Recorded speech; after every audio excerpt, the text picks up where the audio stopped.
Dependência. Frequentemente, outros cristãos são canais da graça de Deus, mas somente Ele é a fonte. Temos a tendência de nos voltarmos para as pessoas a fim de solucionar nossas mágoas, mas Deus quer que, em tempos de dificuldade, busquemos primeiramente a Ele. Essa foi a reação de Paulo. Em 2 Coríntios 12, 8, ele diz: Por causa disto, 3 vezes pedi ao Senhor que eu afastasse o espinho na carne de mim. Pedir é apelar a alguém. Observe que as palavras de Paulo não foram por causa disso, fui a meu terapeuta, fiz um seminário, li um livro ou repreendi a Satanás. Ele tomou o rumo que muitos hoje consideram simplista, pediu ao Senhor. 3 vezes ele rogou que Deus removesse o espinho. 3 vezes o Senhor disse não. Paulo orou fiel e persistentemente. No entanto, ele aprendeu que os propósitos de Deus se realizariam melhor com a resposta negativa. Suficiência. Paulo ficou contente com a resposta de Deus porque sabia que Deus iria suprir graça suficiente para a sua aprovação. Então ele me disse: A minha graça te basta. Versículo 9. Ele me disse está no tempo perfeito no texto grego, implicando que toda vez que Paulo orava, Deus dizia e continuava a dizer a mesma coisa: A minha graça te basta. Era sua resposta permanente. Após pedir 3 vezes, Paulo desistiu de pedir. Deus respondeu a oração de Paulo não por dar o que ele pedia, nem por remover o problema ou a dor, mas por suprir graça suficiente para que Paulo pudesse suportá-lo. Por que remover algo que gera benefícios tão imensos, tais como a humildade, a comunhão e maior glória para Deus? Seguindo o exemplo de Paulo, podemos pedir a Deus para remover alguma estaca de sofrimento e descobrir que Deus deseja que ela permaneça. Submeter-se à vontade de Deus é a pedra fundamental da vida cristã. Problemas, tentações e dor são inevitáveis nesta vida, mas lembre-se que Deus usa essas coisas para produzir os preciosos frutos da humildade, comunhão e glória. Ele poderá não removê-los, mas promete graça suficiente para nos capacitar a suportá-los com alegria. Poder.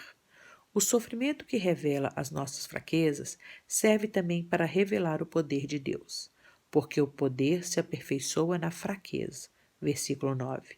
Quando somos menos dependentes de nossa força humana e temos apenas o poder de Deus para nos sustentar, então somos canais adequados pelos quais Deus faz fluir seu poder. Desta forma, devemos louvar a Deus pela adversidade, pois ela é a ocasião em que o poder de Deus é mais evidente em nossa vida. Não existe alguém tão fraco que não possa tornar-se forte, mas existem muitos que, achando-se fortes, continuarão fracos. Paulo compreendeu essa verdade. Sua atitude foi de gozo e louvor.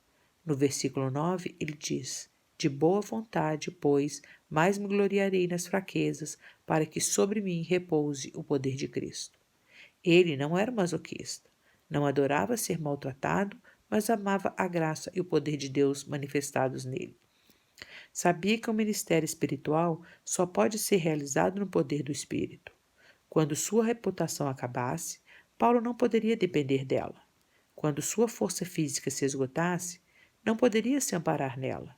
Ficou limitado a pregar a mensagem que Deus lhe havia confiado e a depender do poder de Deus para fazer o resto, e Deus nunca falhou com ele.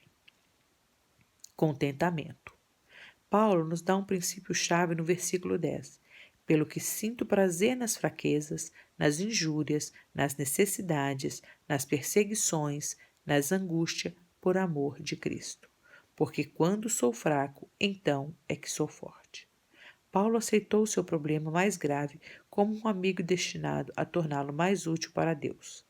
Sua atitude demonstra um grande contraste com a atitude de nossa sociedade. A maioria das pessoas vive descontente porque, erroneamente, pensam que a felicidade consiste em gozar de circunstâncias agradáveis e em possuir muitos bens. Muitos cristãos parecem pensar que guardar os crentes de todas as dificuldades é a maior expressão da graça de Deus. O chamado Evangelho da Prosperidade, resultado da filosofia dessa nossa sociedade autocentralizada e sem Deus, é a maior contribuição para esse erro. Em relação a isso, Michael Horton escreveu: é próprio que o Evangelho da Prosperidade nasça no meio hedonista, autocentrado e enriqueça rápido da sociedade moderna. Somos pagãos por natureza. Ou nossa religião nos transformará, ou transformaremos nossa religião a fim de que ela satisfaça os nossos caprichos. A Bíblia da Prosperidade não trata apenas da questão de sermos libertos das enfermidades. Ela nos faz ler: Ele mesmo carregou nossas enfermidades e pobreza sobre seu corpo no madeiro, para que pudéssemos morrer para a enfermidade e a carência, pois por suas feridas fostes sarados.